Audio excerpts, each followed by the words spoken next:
Hi, so my next event is the big January reset. So I'm going to be cooking for that today. And the meals I'm preparing are Ayurvedic Kitchari, which is just super nourishing. Also a cabbage soup, a Mediterranean cabbage soup. We're going to be having chia puddings, but they're going to be protein and cacao based. I'm going to be doing some protein balls made out of dates and nuts and some juices. I'm also going to be making some anti-inflammatory shots.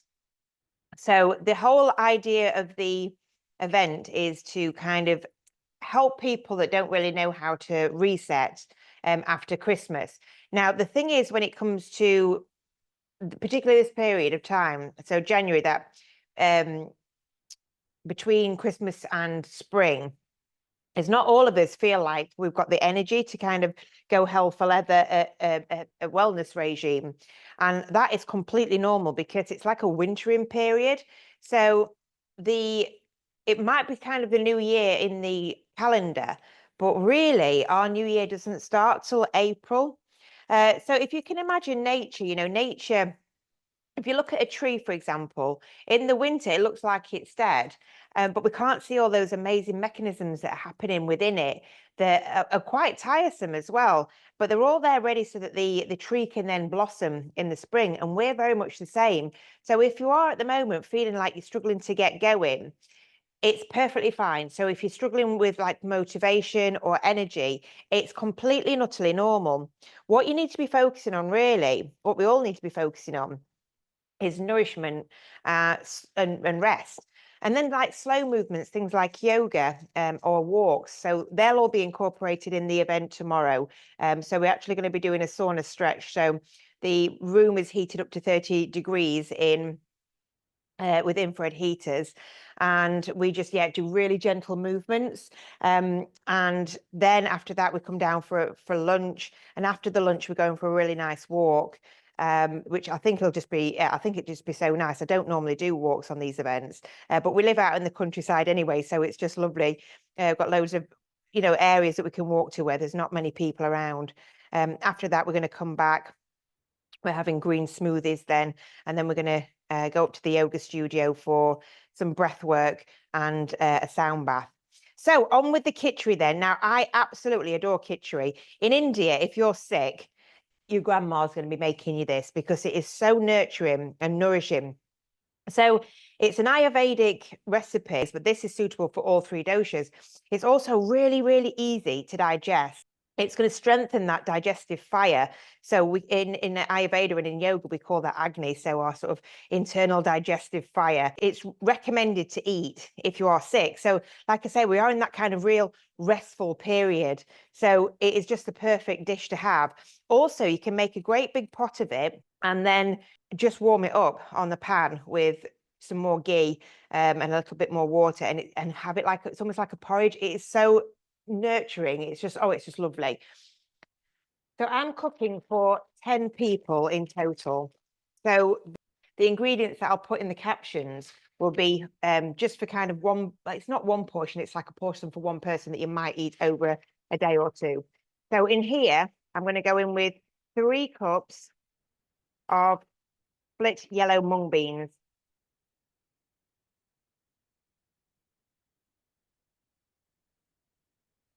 Enough left. And then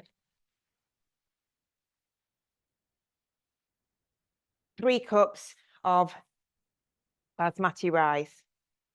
I mean, this is going to make absolutely loads. So if there's any left over, what I'm going to do is I'm just going to give everybody a little pot to take home. So I'm going to soak these. I don't want soaking for too long. It's more just to give them a bit of a rinse. So while they're soaking, we're going to get on with the ingredients. So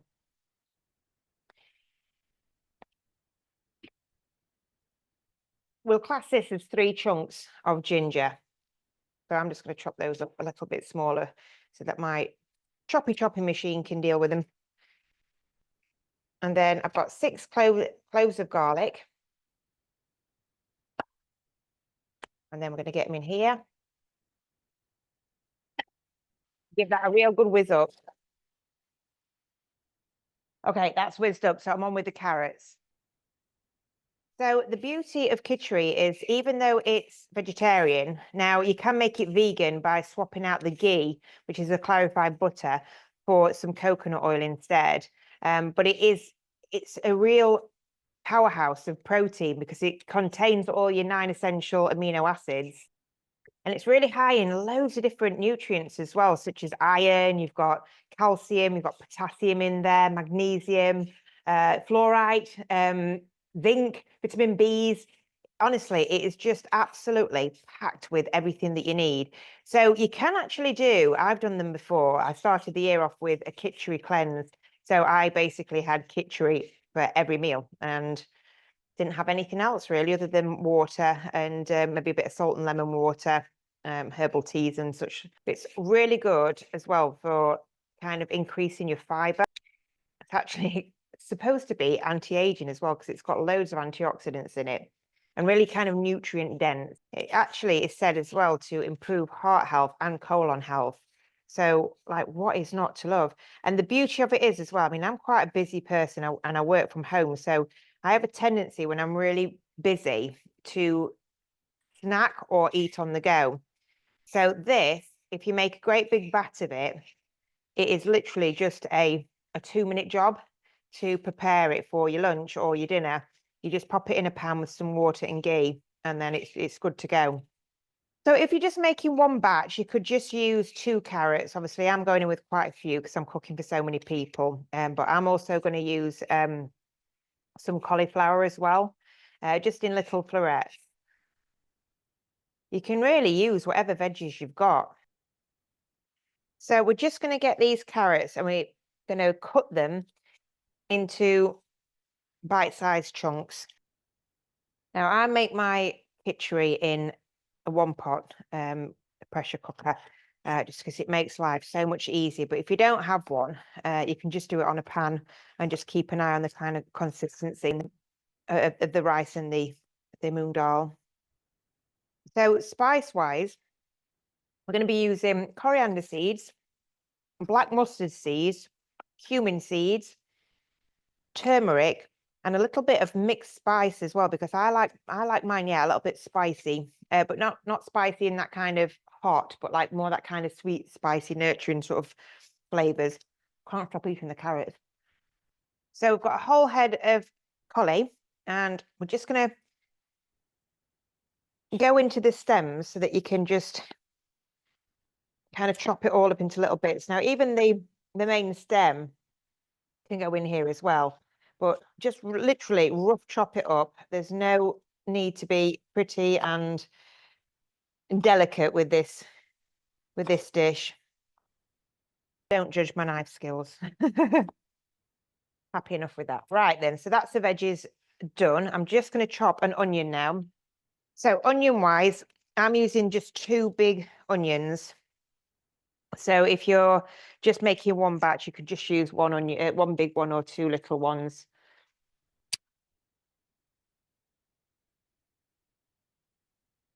Okay, so on with the spices. So I am going to use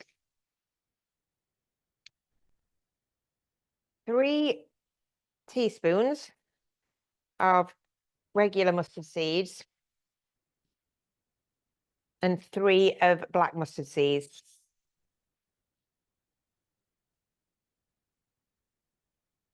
4 teaspoons cumin seeds.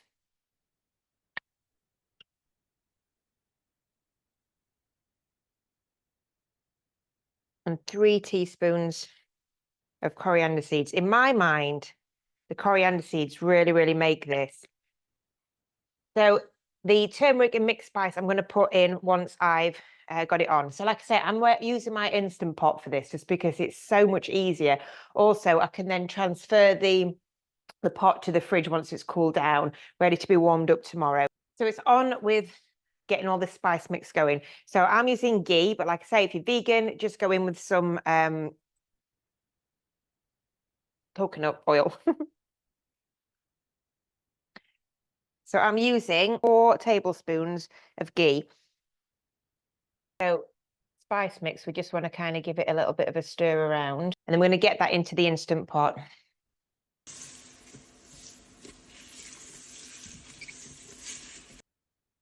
So your powdered spices, 4 teaspoons of turmeric, 2 teaspoons of mixed spice. Now that's optional.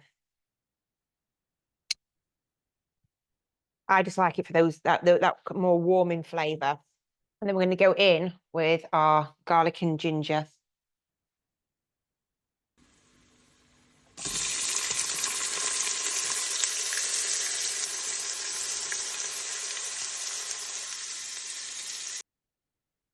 So we'll get all these veggies in a bowl ready to dump in while the onions are sweating.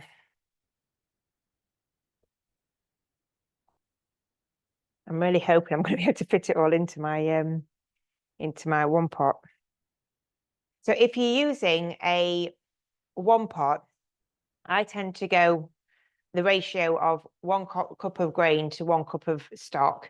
Unless you want a slightly wetter consistency, that you can always up that a little bit. Now I would double up if you're using a pan, okay? But just keep an eye on things as you go. You can always add more later on. So let's get in with the grains. So I'm going to go in now with 3 teaspoons of salt and about the same pepper.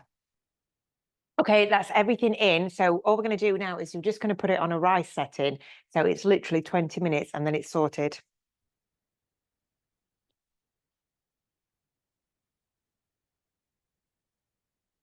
I also close the steam valve as well for this one. So if you're cooking this on a pan, you want to be cooking it for around about 30 to 40 minutes, but just keep testing the consistency of the rice as you go along. Okie dokie. So while the kitchen is on, we're now on with our soup. So this is a cabbage soup, and I absolutely love this soup, particularly at this time of year, because it's absolutely packed with nutrients again. So this one's actually a Mediterranean cabbage soup because I wanted a bit of a difference of flavours between the 2 courses. So it's really good for improving digestion, and it's great in terms of being anti-inflammatory as well. So I'm making for about 8 to 10 people. So again, I'll write the ingredients just based on just making for a couple. So I've got 3 carrots here, chopping them up in rounds. Now a lot of people say that's uncouth, but I think it's cute. 3 sticks of celery, and then we've got 2 onions. Now I'm preparing this to serve tomorrow, so what I'll do is I'll chop the cabbage, but I'm not going to cook it off, because when I come to warm this up ready for everybody tomorrow, I'll put the cabbage in then. Because what I find is if you put the cabbage in first and then leave it, particularly if you're leaving it overnight, it tends to lose its colour and it just looks a little bit ick. Then here I've got 6 cloves of garlic, so I'm just going to roughly chop these. And I've got about 2 inches of ginger. So in here, I've got 2 tablespoons of olive oil, and I'm also going to go in with a tablespoon of butter. Again, you can omit the butter if you're wanting vegan. I've got a couple of tins of chopped tomatoes. So herb-wise, and we've got, or spice-wise, should I say, we've got turmeric and cumin. Now, I would normally use just a coriander powder, but I've run out, so I'm actually just going to use a seed. Actually, it's really nice. So I'm just going to pop in there into the butter some of the seeds. So I'll go in with 2 teaspoons of coriander seeds, and what I'm looking for is like a popping.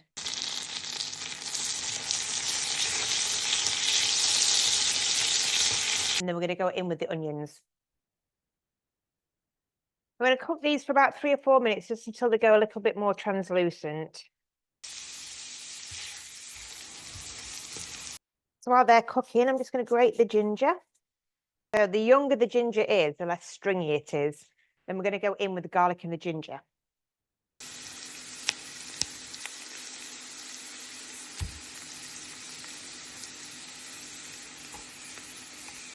That's coming on nicely. So in with 2 teaspoons of cumin and 2 teaspoons of turmeric. Then we're going to pop in the rest of the veggies. Just going to pop in a sprinkle of chili flakes just to give that a little bit of a kick. And then in with 2 tins of tomatoes. And give it all a good mix.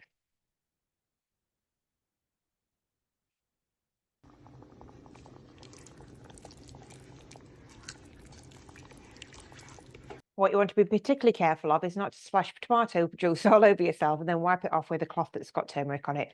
Top ruined. And then we're going to season it really well with some sea salt and black pepper.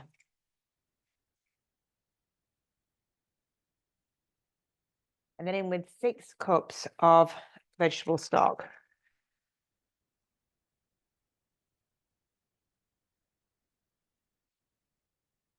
And then just to give it a little bit of a zing, we're going to go zest of 1 lemon and then the juice of that as well.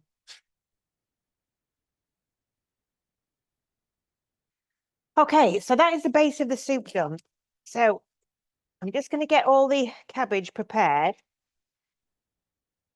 And then when it comes to serving, so after this sort of stretch, everyone will have time to either go and have a shower if they want to, or just have a chill up in the studio. They might decide to come downstairs for just a bit of a chill. It's obviously winter, so the fire will be lit here where we eat. And that will give me plenty of time just to get the soup warmed up with the cabbage in it. So all I'll do here is just chop it up, give it a rinse, and then it's good to go in the morning. So it can be quite complicated to sort of cook for lots of people. And I know in previous events that I've done really complicated, not necessarily complicated, but events that are menus that I have lots of different elements in it. Whereas this one's relatively simple. And obviously the more I do, the more experience I'm getting with them, so that I kind of know what works and know what's. I've had a couple where I've just been, been really stressful. So when I've done like ake bowls, you know, that it just been able to kind of whiz them all up in a quick enough time to sort of serve everybody at the same time with too challenging. So that's why I do the chia bowls instead. So that's all sorted. I'm going to get that in a big bowl, give it all a rinse, and then that will go in the fridge ready for tomorrow. Righty, so it's on with the dessert now. So when I usually make the chia puddings, I tend to make it with the tinned coconut milk, but they can sometimes be a bit stodgy. But as I'm using the pea protein, cacao, and maca protein powder, that's going to thicken it up anyway. So I'm just going to go in with here 1/2 cup of this protein powder.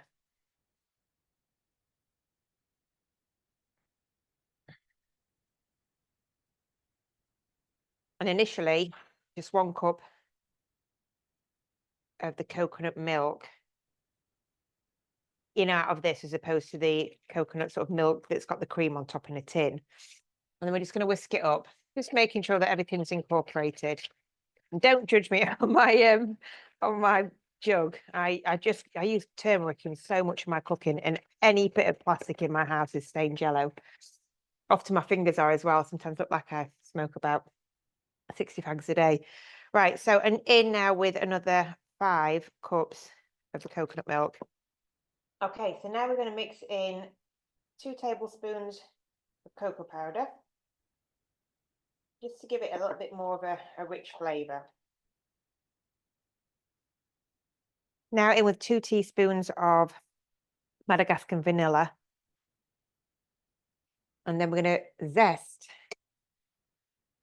2 oranges. Now I'll be using the oranges later on for the anti-inflammatory shots that I'll be serving when people first arrive. So nothing goes to waste.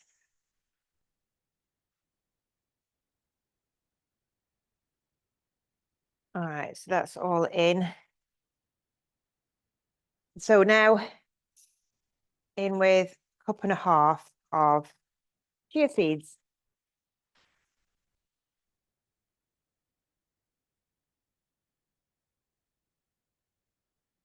And then we're just going to leave this just out on the top, just to thicken. So the chia seeds are just going to expand, but we don't want it to quite set yet. So we're just going to let it expand, and then we're going to put it into the little pots. Okay, so we've given this a bit of time to thicken up. So it's just a case of pouring them into these little pots. Very messily.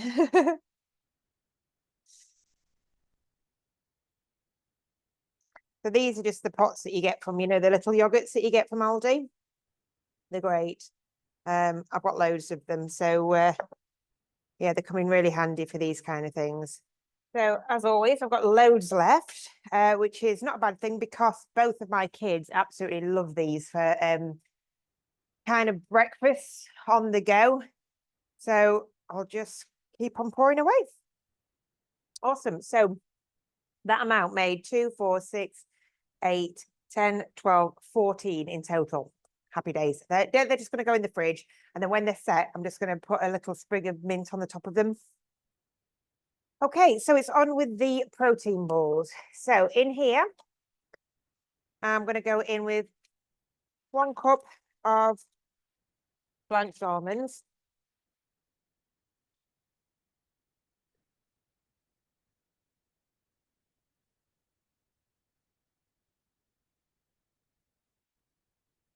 Half a cup of protein powder.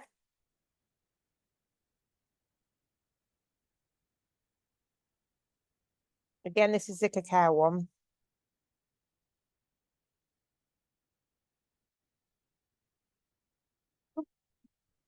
Uh, 2 tablespoons of mixed seeds.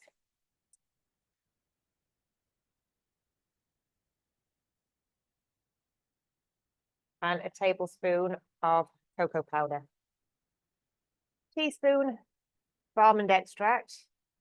And then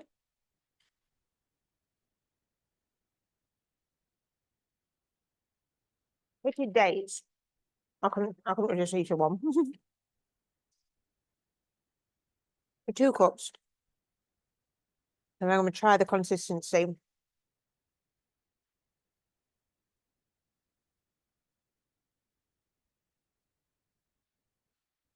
Okay. Then we're going to give it a whiz.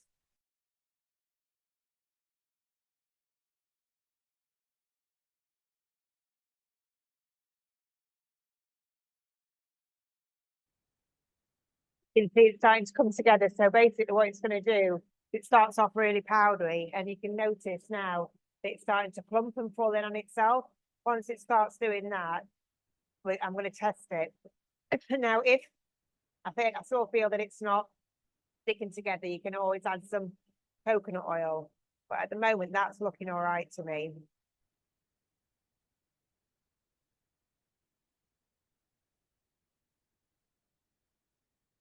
Yeah, that's good. Okay. All we're going to do now, clean hands, is we're going to grab a handful and shape it into a ball.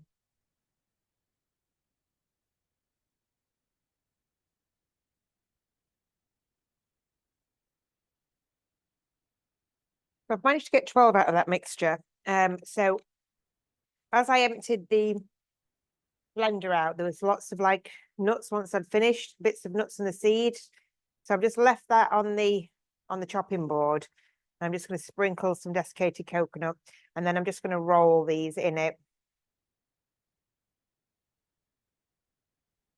Pat them down again. There we are.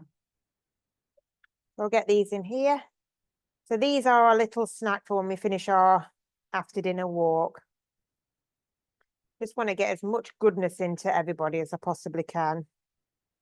There we go. Very happy with those. Oh. Okay.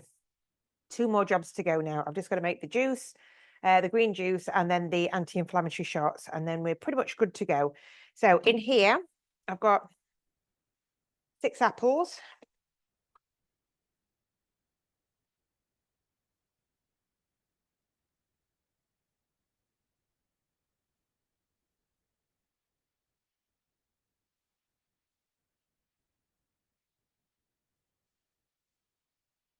And then a whole, would you say, head of celery? I'm not sure what the right terminology is there.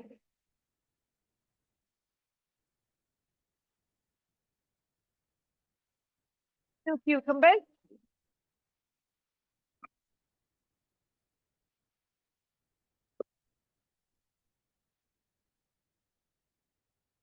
That's the base of it. So that's where you're going to get your flavour from. But now we need to just bulk it up with a little bit more greens. All right, then. So finishing off the green juice. And so into this blender, I'm just going to put about 400 grams of washed spinach. And then a couple of a couple of scoops of green powder. So there's just so much goodness in those. But also I'm going to go in with some maca powder as well, just because it's really good for like B vitamins and your zinc, iron, things like that. So as much goodness as we can possibly get in us tomorrow. The 2 scoops of that. And then a load of water. So we're just going to whiz this up.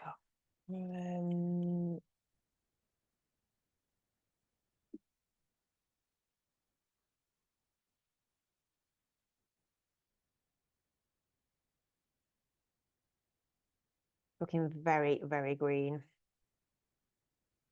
I'll get my jugs out. I'm going to half this out into each one. Like I said, this is the bulk of the kind of nutrients, and then the flavour is going to come from the actual masticated juice.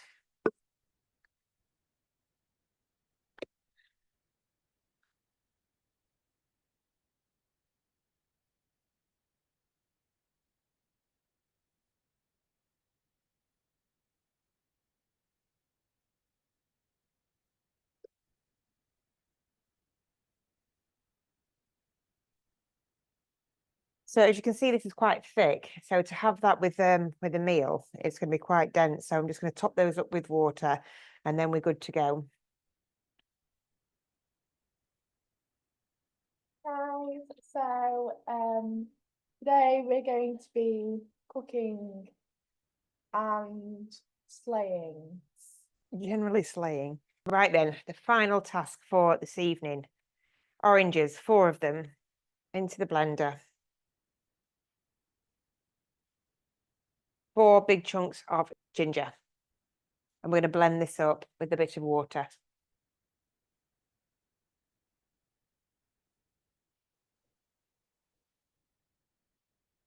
Then we're going to pass this mixture through a sieve.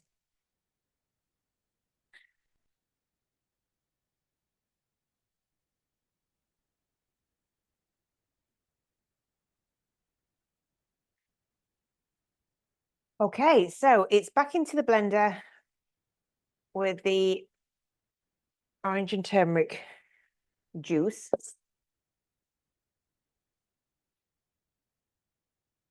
Orange and ginger juice.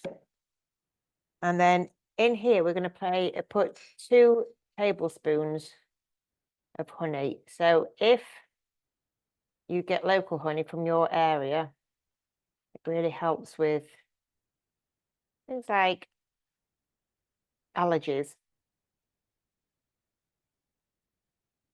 2 teaspoons of turmeric.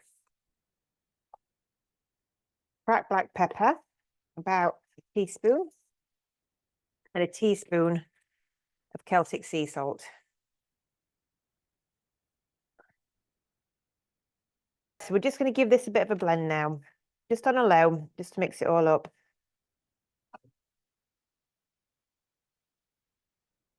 And the orange peel won't go to waste because I'm going to dry them. They're really nice in things like potpourri, also very good for spells, and offerings for the altar. So they're going to get dried out tomorrow. So these are all going to get poured into little moulds and then popped in the freezer overnight. In the morning, they're going to be served in cups when people arrive with some hot water over the top. So that's it, all sorted. So this is the day of the actual event. So the yoga studio is all set up. You can see the little cups there on people's blocks. They're ready for the turmeric shots. So the altar's set up there and we're pretty much good to go. I always get really excited first thing in the morning once I know everybody's arrived. Also there we've got some sheets of paper, so we're going to be reflecting on our year 2024 and then going into a nice meditation as well. So there are all the green juices ready. They are the chocolate orange chia puddings and they tasted actually amazing. And here is the soup, the Mediterranean cabbage soup and the kitchari all set up and ready to go. So everyone's arrived here and just having a little bit of a chat before we go up to do some hot yoga. Obviously I didn't film that, but then we went for a lovely walk after lunch, which was absolutely fantastic. And then finished off with a really beautiful sound bath and meditation. All the blessings there you go. this year has to offer. The January Reset Retreat 2025.